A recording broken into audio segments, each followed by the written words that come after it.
ហើយកាមេរ៉ាហ្នឹងគឺវាចាប់យករូបភាពចេញជា color តែម្ដងបាទហើយខាងនេះ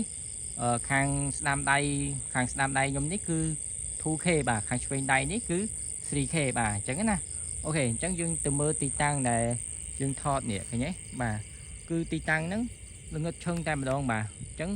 កាមេរ៉ានេះយកចាប់យកវីដេអូcolor បាទសាច់វីដេអូវាស្អាតបាទអញ្ចឹងណាអូខេដូចបងប្អូនឃើញចាស់ស្ដែងឃើញទេកំពុងតែថតហ្នឹងឃើញទេបាទ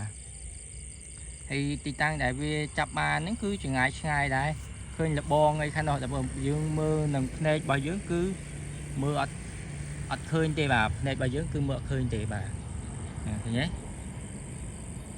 មើលឃើញទេបាទលបងនោះឃើញទេលបងអាពណ៌សបកគោលបងមួយហ្នឹងណាបាទយើងមើលឃើញទេអញ្ចឹងបកមកវិញគឺសាច់វីដេអូវាចាប់សាច់ស្អាតម៉ត់យើងដែលយើងនឹកស្មានមិនដល់ណាបងប្អូនបាទភ្នែកយើងទៅទេបាទយើងមើលឃើញទេសូម្បីតាយើងថតចេញពីទូរស័ព្ទ iPhone 13នេះ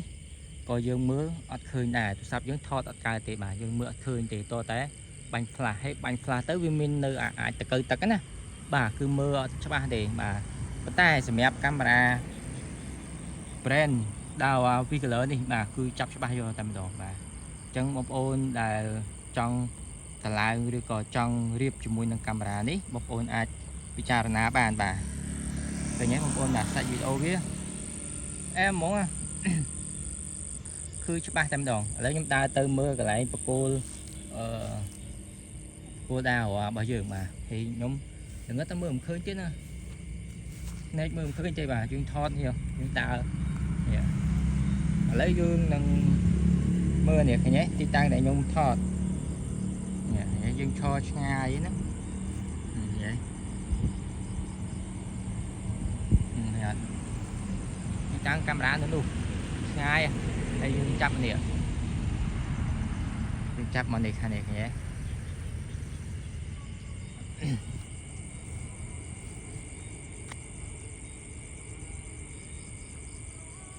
អូខេច្បាស់អា 3K ច្បាស់ជាង 2K បាទ